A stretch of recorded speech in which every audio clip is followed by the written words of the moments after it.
بسم الله الرحمن الرحيم. الحمد لله الذي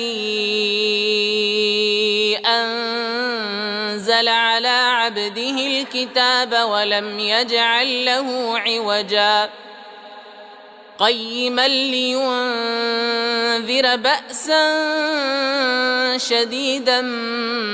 من لدنه ويبشر المؤمنين الذين يعملون الصالحات أن لهم أجرا حسنا ماكثين فيه أبدا وينذر الذين قالوا اتخذ الله ولدا ما لهم به من علم ولا لآبائهم